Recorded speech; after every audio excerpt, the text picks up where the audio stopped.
Good morning, students. Today we will continue with the activity 13.6. Last online session में we have discussed about sound in humans कैसे produce होता है, कौन सी चीज vibration होती है, कैसे हम साउंड निकाल सकते हैं, उसके बारे में डिस्कस किया था. वोकल कोड कैसे काम करता है उसके बारे में डिस्कस किया था. So from today we will continue with activity 13.6. So let us start. So activity 13.6, as you can see, two figures are there. कोई भी explanation हो, you will start with the figure. सबसे पहले ना आप फिगर को देख लो, क्योंकि फिगर देखने से आधे से ज्यादा चीजें आपको ऑटोमेटिकली समझ में आ जाएगी. So as you can see, figure 13.9, it is same figure as your textbook. Textbook में आप देखोगे तो ज्यादा अच्छे से समझ में अब आएगा. 13.9 A and B, working of vocal codes, वो दिखा रहे हैं कि वोकल कोड्स कैसे काम कर रहे हैं. इस फिगर में देखिए, she is blowing to some chip. कोई कागज का टुकड़ा लग रहा है, उसको वो ब्लो कर रही है. और वो कागज का टुकड़ा कैसा है वो यहाँ पे दिखाया हुआ है. और यहाँ पे जो कागज के टुकड़े में ये हवा भर रहा है या हवा ब्लो कर रहा है, वो कागज का टुकड़ा ऐसा है. सो लुक, यहाँ पे देखिए कि कागज के टुकड़े में जो कटिंग है वो पतली और लंबी है. अगर आपको यहाँ पे नहीं दिखा रहा है तो टेक्स्ट बुक में पेज ओपन करके देखे, विल फील कंफर्टेबल, उसको देखने में इजी लगेगा. So here the opening in the paper, एक पेपर लिया हुआ है और उसमें ओपनिंग कैसी है, पतली और लंबी. ओके, और यहाँ पे जो है और वो है छोटी और मोटी. यहाँ पे देखिए सेमी सर्कुलर पेज काटा हुआ है. सो यहाँ पे ये लोग क्या कर रहे हैं, जो हमारे वोकल कोड्स हैं उसको ही रिप्रेजेंट कर रहे हैं कि वोकल कोड से आवाज कैसे आएगी. सपोज मैंने आपको लास्ट ऑनलाइन सेशन में बताया कि वोकल कोड अगर खींचा हुआ और पतला है तो आवाज अलग तरीके से आएगी, छोड़ा हुआ और मोटा है तो आवाज अलग तरीके से आएगी. So in the first figure it is elongated, खींचा हुआ है, plus it is narrow opening is there. In the second figure it is been shorten and it is been a bigger inside. तो अब देखते हैं कि दोनों में वेरिएशन क्या आता है. So take two rubber strips of the same size. यहाँ पे दो रबर की स्ट्रिप लेने के लिए बात की है. Why rubber is better, because उसमें से हवा क्लियरली दूसरी जगह पे नहीं जाएगी. बट इट इज एडवाइजेबल आप पेपर से भी करोगे, so you can conduct the experiment. Specially rubber ही चाहिए, वैसा जरूरी नहीं है. Place this two pieces one above the other and stretch them tight. अब क्या कीजिए, उन दोनों को एक दूसरे के ऊपर रखें और खींचिए, tightly खींचिए. And what you have to do now, blow the air through the gap between them. अब उसके बीच में से आपको फूक मारना है, हवा देना है. As the air blows through the stretched rubber strip, a sound is produced. जैसे ही आप उसके बीच में हवा मारोगे तो साउंड प्रोड्यूस होगा. You can also take a piece of paper with a narrow slit. बोला ना, पेपर भी यूज कर सकते हैं. हाँ, you can take a piece of paper with a narrow slit, hold between your fingers as shown in figure 13.9b. Rubber strip लोगे तो भी चलेगा, ऐसे पेपर बनाओगे तो भी चलेगा. Now blow through the slit and listen to the sound. Our vocal cords produce sound in a similar manner. हमारे vocal cords भी इसी तरीके से sound produce करते हैं. So you will observe कि जब आप when you are, आपकी स्लिट पतली और लंबी है और आप हवा मार रहे हो ना, तो बहुत ही पतली और तेज आवाज आ रही है. It's with लो एम्पलीट्यूड मतलब पतली आवाज, और कान में लगने वाली, उसकी फ्रीक्वेंसी ज्यादा हो जाती है. वो क्या है, वो सी चीज है, आगे हम डिस्कस करेंगे. And when the paper is not that long and it is not been tighted, तो आपकी आवाज मोटी आएगी. जो आप हवा प्रोड्यूस कर रहे हो ना, उससे मोटी आवाज आएगी. In the same way your vocal cords also work. Moving forward, the vocal cords in a man are about 20 mm long.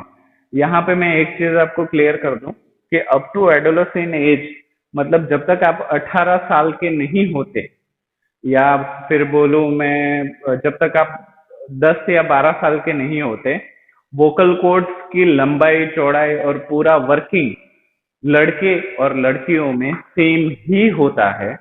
After adolescent as आपके वोकल कॉर्ड्स की लेंथ चेंज होती है, कोड्स चेंज होते हैं, और उसी की वजह से आपकी आवाज भी चेंज होती है. You will feel that up to the age of 10 या up to the age of 8, ये एज है वो वेरी करती है हर केस में। ऐसा नहीं कि एक एज दे दी तो उसी के ऊपर पूरा चलेगा, no, biology does not work like that.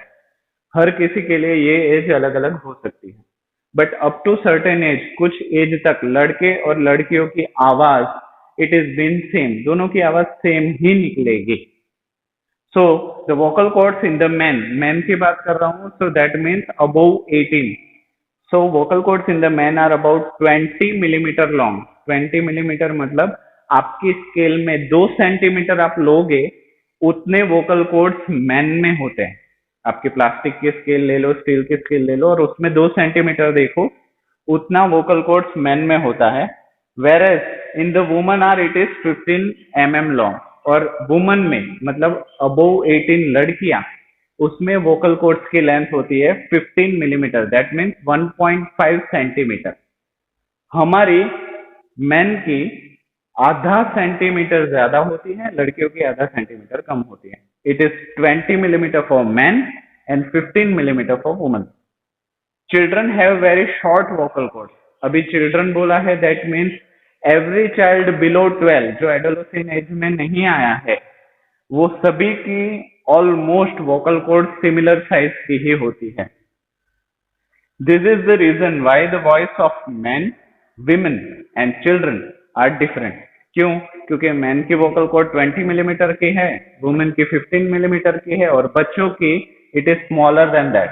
तो हर किसी की आवाज अलग अलग आपको लगेगी।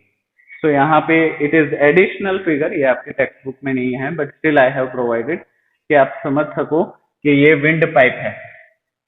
यू कैन सी दैट ये विंड पाइप है, और ये नहीं नहीं नहीं नहीं नहीं नहीं, ये खाने वाला पाइप है, ये विंड पाइप है। सबलोगोटिस एंड वेट, हाँ ये विंड पाइप है, और ये जो पीछे वाला है वो खाने वाला पाइप है। It is food pipe. तो यहाँ से खाना जाके यहाँ के जाता है, और यहाँ पे आप देखोगे कि ये विंड पाइप और ये जो ईटिंग लाइन है, वो दोनों एक ही जगह पे बाईपास हो रहे हैं। यस और नो? तो यहाँ पे भी अब अगर जब आप एग्जॉस्ट से बोल रहे हो ना, तब आप खा नहीं सकते, और जब आप खा रहे हो तो बोल नहीं सकते। So that is how it is been connected to each other. ये फिगर में ज्यादा कुछ आपको समझ में आ जाएगा। Moving forward, topic 13.3, sound needs a medium for propagation. मतलब कि साउंड को एक जगह से दूसरी जगह पहुंचने के लिए मीडियम की जरूरत है या नहीं है, we will discuss.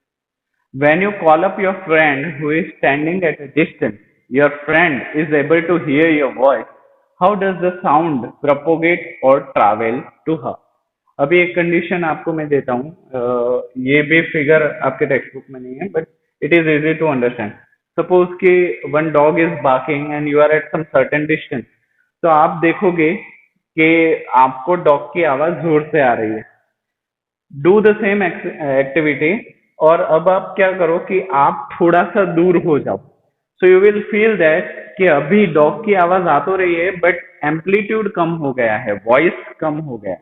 When you are going for further distance, आप और दूर जाते हो, तो उसकी आवाज और कम हो जाती है। सो इन द सेम वे, अगर आप बहुत दूर चले गए, so you are not able to hear a voice of a dog barking. Yes or no? Yes. तो यहाँ पे साउंड प्रोपोगेट कैसे हो रहा है, आगे कैसे बढ़ रहा है, that we will learn. As you can see, sound होता है, कोई भी साउंड वेव होगा वो पानी, अगर आप तालाब का एकदम फिक्स्ड पानी है, स्टिल्ड वाटर, उसमें कोई भी हलन चलन मतलब कुछ भी नहीं, एकदम स्ट्रेट वाटर है, और उसके बीचों बीच अगर आप एक स्टोन डालते हो, और वो स्टोन कैसे वेव्स प्रोड्यूस करता है, यू हैव सीन दैट, उसी तरीके से साउंड भी प्रोपोगेट करता है। Sound propagates in every direction, हर डायरेक्शन में जाएगा और सर्कल ही जाएगा। So as you can see, जब आप तालाब में पत्थर डालते हो, तो जो सबसे पत्थर के जो सबसे नजदीक है, वो सर्कल सबसे छोटा होगा और सबसे बड़ा भी होगा। यस और नो? वहां पे पानी बहुत ही ज्यादा ऊपर गया और बहुत ही ज्यादा नीचे गया। In the same way, as distance increases, as radius increases, जैसे जैसे रेडियस बढ़ता जाएगा, you will come to know that कि दूर जाते जाते उसके जो वेव्स हैं वो छोटे हो जाते हैं, यस और नो। और सबसे लास्ट में जब बाउंड्री के तरफ पहुंचते हैं तो वो वेव्स आपको दिखते तो हैं बट उसका एम्पलीट्यूड बहुत ही कम हो गया होता है, यस और नो। यस। तो इन the same way when someone is speaking, तो उसके नजदीक जो एम्पलीट्यूड है वो मैक्सिमम होगा, मतलब उसकी आवाज सबसे ज्यादा आएगी। As soon as the distance increases, ऐसा नहीं है कि भाई एक ही डायरेक्शन में डिस्टेंस हमको देखना है, no. Up side, down side, right, left, front, back, हर डायरेक्शन में जितना दूर आप जाओगे उतना एम्पलीट्यूड कम होता जाएगा। What do you mean by amplitude? जैसे ही पानी में पत्थर डाला और वेव्स छोटे होते जाते हैं, इन the same way sound is also works, और साउंड के वेव्स भी छोटे होते जाते हैं। तो यहाँ पे ना ये डिस्टेंस बढ़ता जाएगा एंड आफ्टर अ पॉइंट वो डिटेक्ट नहीं होगा, so you are not able to hear. तो this is how a sound get propagate. अभी आप ये तो समझ गए कि साउंड कैसे प्रोपोगेट होता है, बट हर मीडियम में होता है क्या? That means if you are speaking in a air, आप हवा में बोल रहे हो तो साउंड का प्रोपोगेशन सेम होगा। पानी में बोल रहे हो तो साउंड का प्रोपोगेशन सेम होगा। And what if you are speaking in a space, आप स्पेस में चले गए और आप बोल रहे हो तो क्या दूसरे इंसान को सुनाई देगा? अगर आप जुपिटर पे हो, मार्स पे हो या फिर मून पे हो, तो क्या आपकी आवाज एक जगह से दूसरी जगह पहुंचेगी? तो this are the question which you have to ask, और आपको ऐसे ही क्वेश्चंस अपने आप में जनरेट करने रहते हैं, तभी आप फिजिक्स में इंटरेस्ट ला पाओगे। So moving forward for next slide, that is activity 13.7। तो व्हाट यार, मैंने बोला सबसे पहले we are starting with a figure. एक कांच का ग्लास है, उसके अंदर एक छोटा सा नोकिया का मोबाइल उन्होंने रखा हुआ है, और उस नोकिया के मोबाइल को पहले बच्चा अपने मुंह से बंद कर देता है और उसके बाद उसको खोल देता है। In the same way some activity is like that. So let us discuss the activity. Activity 13.7. Take a metal or a glass tumbler. यहाँ पे टम्बलर वर्ड यूज किया है बट हम ग्लास ही यूज करते हैं। यहाँ पे क्या हो जाएगा, टेक अ मेटल और ग्लास टम्बलर। टम्बलर मतलब कांच का कोई बीकर हो गया, so you have to take it. Make sure that it is dry. Sure कीजिए कि वो ड्राई है, कहीं से भी गीला नहीं है। Place a cell phone in it, उसके अंदर एक मोबाइल को रख दीजिए। Remember that a cell phone must not kept in water. ये चीज तो सभी को मालूम ही है बट स्टिल उन्होंने दिया है, कुछ बच्चे ने बोला कि चलो एक्सपेरिमेंट स्कूल में से दिया है तो पानी वाले में डाल देते हैं, देखते हैं क्या होता है। पापा का खर्चा बढ़ा दिया, तो it is not advisable to put a phone in a wet condition. गीली चीजों पे नहीं रखना है। Make sure it is dry. Ask your friend to give a ring on this cell.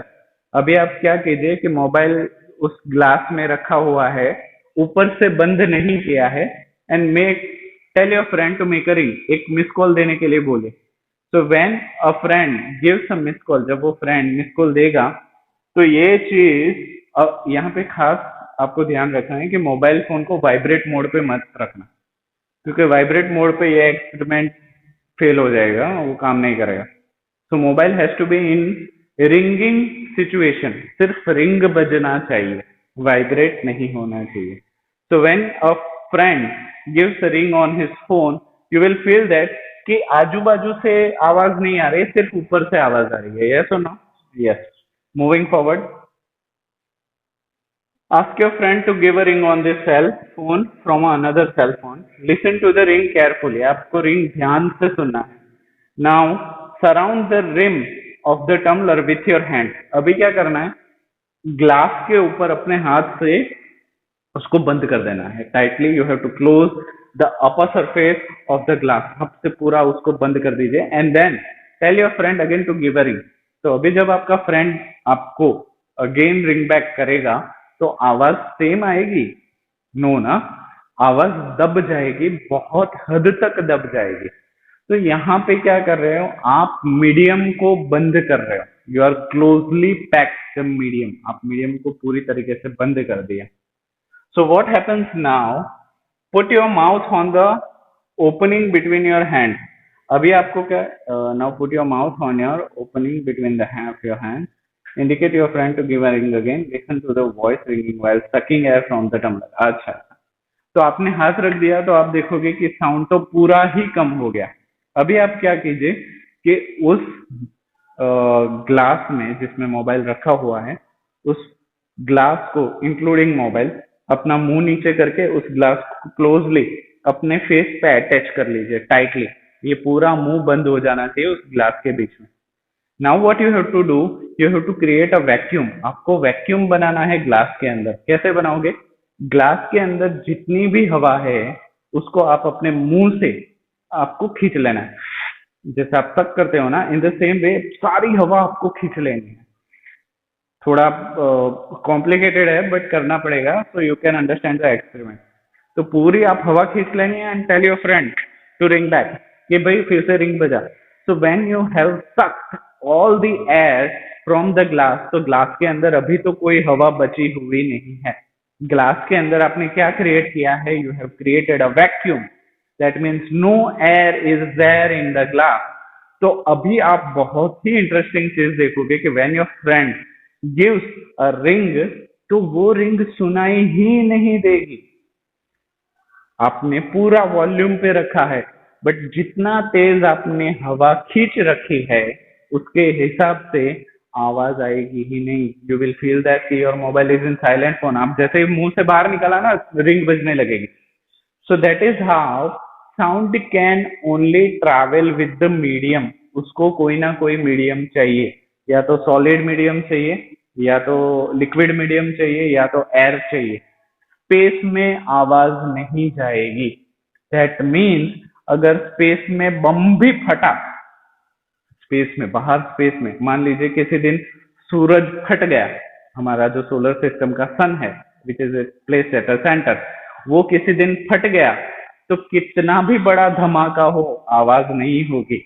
Yes, इसलिए तो बोलते हैं ना ऊपर वाले की लाठी में आवाज नहीं होती, बिकॉज मीडियम नहीं है, देर इज अ स्पेस, और स्पेस में तो आवाज आएगी नहीं। So that is how sound can only propagate from a medium. Moving forward, listen to the ring while sucking the air from the tumbler. अब suction के टाइम रिंग सुनिए, सुनाई देगी? No. Does the sound become fainter as you suck the air? क्या आवाज बहुत ही कम हो जा रही है जब आप हवा खींचते हैं? यस, बहुत ही कम हो जाती है। Remove the tumbler from your mouth. अभी सडनली अगर आप टम्बलर देखोगे तो फिर से रिंग अचानक ही जोर से आने लगेगी। Does the sound become loud again? Of course it becomes loud again. So moving forward with the next slide, can you think of an explanation? हाँ, हम सोच सकते हैं एक्सप्लेनेशन के बारे में, क्योंकि sound needs medium to travel, to propagate. आगे बढ़ने के लिए उसको मीडियम की जरूरत होती है। Is it possible that the decreasing amount of air in the tumbler had something to do with the decreasing loudness of the ring? Of course, because as decreasing amount of air, जितनी हवा कम होगी उतना propagation भी कम होगा। क्यों कम होगा? क्योंकि medium हम कम कर रहे हैं। अगर स्पेस है, कोई खाली जगह है, तो आवाज टकराएगी किससे? और टकराएगी नहीं तो आगे कैसे बढ़ेगी?